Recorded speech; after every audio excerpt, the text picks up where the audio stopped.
Je vous avouerai que je ne savais pas trop à quoi m'attendre avec ce chapitre 50 de DBS. Je m'attendais à un chapitre OSEF qui nous laisserait juste en attente du chapitre 51, mais j'avais quand même un peu d'espoir. Et même si bon, c'est un peu le cas pour le chapitre OSEF, il faut l'admettre, il y a aussi quelques bonnes idées, et malheureusement, quelques incohérences. En effet, je pense que le chapitre n'est pas parfait, mais bon, on parlera de tout ça en temps voulu, dans cette analyse du chapitre 50 de Dragon Ball Super.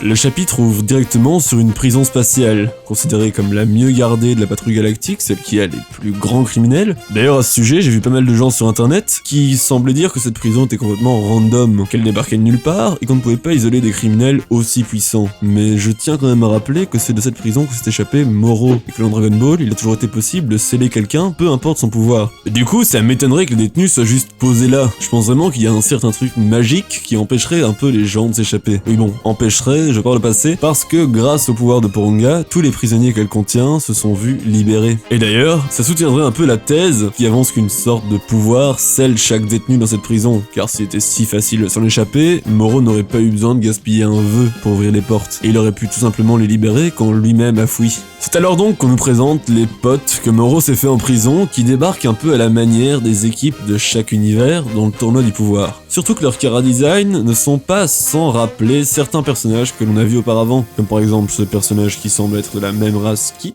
même si sa boule sur le front n'est pas sans rappeler un guerrier de l'univers 2, mais qui n'aurait donc rien à faire ici, l'univers 2 n'étant pas parallèle à l'univers 6. Une espèce de brute au centre de tout, qui n'a pas l'air d'avoir de véritable pouvoir en particulier, mais qui me fait penser cependant à une espèce de mélange entre Thanos et Yondu. Un homme robot, tout comme Magetta, il y a vraiment rien d'autre à dire sur lui. Le personnage à sa droite par contre est un peu plus intéressant, je pense en tout cas du point de vue du chara-design, que d'ailleurs j'aime beaucoup. Et je trouve qu'il a un peu des airs à Olibu et à Jewel, deux personnages un peu oubliés quand même de Dragon Ball Z. Encore à droite, une sorte de panda qui me fait un peu penser à Botamo quand même, et puis les trois filles ici, tout comme ce personnage devant, ils me font un peu penser à des personnages de Dragon Ball Heroes. C'est pas le genre de design qui court vraiment les rues dans Dragon Ball, enfin je veux dire dans le Dragon Ball de base, et puis encore après une espèce d'homme lézard, un argonien pas très stylé il faut l'admettre, et qui me fait un peu à sa manière penser à Kiwi dans Dragon Ball Z, surtout pour son air un peu mesquin en fait, et surtout parce que je pense que c'est pas un personnage vraiment important du groupe, il a vraiment pas un chara-design intéressant. Bref, c'est donc cette petite clique qui se ramène très vite pour aider leur pote Moro, avec encore tout un autre tas de prisonniers qu'on n'avait pas vus,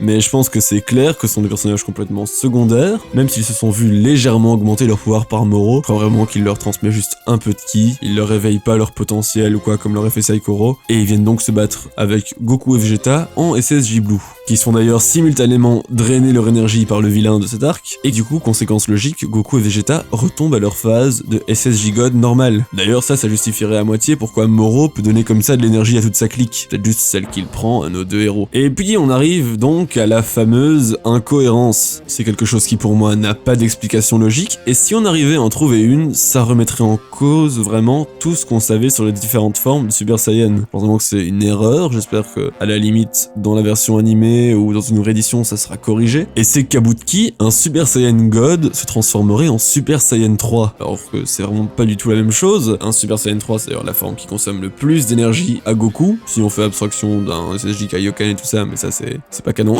c'est pas dans le manga et du coup on va pas en parler ici. C'est vraiment le genre d'erreur que Toriyama pouvait faire dans DBZ, mais c'est dommage quand on sait qu'ils sont deux à travailler sur le manga, qu'aucun n'a tilté vraiment et s'est rendu compte que ce qui était dessiné là, c'était pas cohérent. Un Super Saiyan God à bout de souffle, je sais pas trop, peut-être qu'il pourrait retomber à son stade de base, mais vraiment retomber en SSJ3, ça n'a aucun sens. Débarque ensuite Merus, le beau gosse, et ce glandu de Jaco, qui ne se voient pas vraiment affectés par Moro, enfin en tout cas au niveau de leurs armes, étant donné que leurs armes du coup c'est pas censé être drainé par Moro, et permettent ainsi à Goku et Vegeta de battre en retraite. Et d'un coup, vraiment, petit moment stylé du manga, il faut l'admettre, Vegeta décide de ne pas rentrer avec les autres, et donc de quitter la patrouille galactique. Vraiment de vouloir faire cavalier seul, mais pas uniquement par fierté, enfin, même si aussi un peu peut-être, c'est parce qu'il a un plan. Bon du coup, il laisse les autres clairement dans la merde, qui ne feront rien d'autre que de fuir avec la téléportation que Goku avait appris sur la planète Yardrat, et débarquer dans la salle de bain du roi galactique. Pas le meilleur endroit, je vous l'avoue,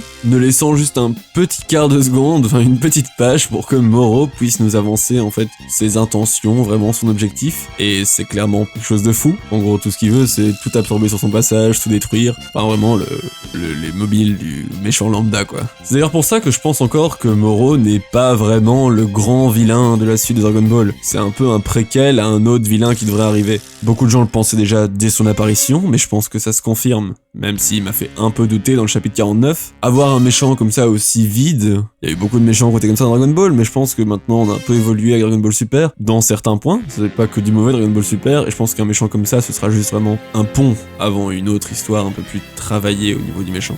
Et pour la fin du manga, on tourne donc du côté de Vegeta, qui fuit avec le vaisseau de Mérus, et qui demande à partir à la planète Yardrat. C'est pour ça que j'ai insisté au moment où Goku s'est téléporté, hein, ça fait pas beaucoup de sens sinon de le faire, et c'est pour moi vraiment un truc bien. Depuis le début, Vegeta connaît la planète Yardrat, c'est que c'est un peuple qui a des pouvoirs en particulier, et c'est pour moi la race la plus sous-cotée de Dragon Ball. En tout cas, celle qui a été le moins travaillée, parce qu'on entend parler d'eux un quart de seconde dans la série, et si on en apprenait plus sur eux, bah je trouve que ça serait vraiment pas mal. Tu as séjourné là-bas? Je suppose que tu n'as pas passé ton temps à faire du tourisme. Tu as bien dû apprendre de nouvelles techniques. Est-ce que je me trompe ou pas? Tu as deviné. Je le lis déjà, si Vegeta revient de la planète Yardrat, juste dans 2 chapitres, ou 3, ou 1, j'en sais rien, avec un pouvoir archi OP et une nouvelle armure, et qu'on n'apprend rien sur les Yardrat, je serais vraiment archi déçu. Et c'est là que je me demande si les Yardrat n'avaient pas un pouvoir qui a quelque chose à voir avec les univers. Peut-être aller chercher un peu loin, je vous l'avoue, mais je vous rappelle que dans le tournoi du pouvoir, on a vu un Yardrat dans l'univers 2, et c'est aussi dans l'univers 2 que se situait ce type avec une boule sur la tête, qui me rappelle un peu le personnage que l'on a vu en début de vidéo. Est-ce que ceux-ci ne seraient pas tous des petits clins d'œil à la suite de la saga, au déroulement de la saga? Est-ce qu'on pourrait même parler d'un foreshadowing? Bon, c'est un peu tiré par les cheveux, mais en tout cas c'est quelque chose que l'on peut prendre en compte je pense. Et du coup on arrive donc à une grosse question quand même pour la suite de la saga, cette fameuse technique que Vegeta irait chercher chez Yardrat. C'est quoi? Bon, clairement, ça a pas l'air d'être la téléportation.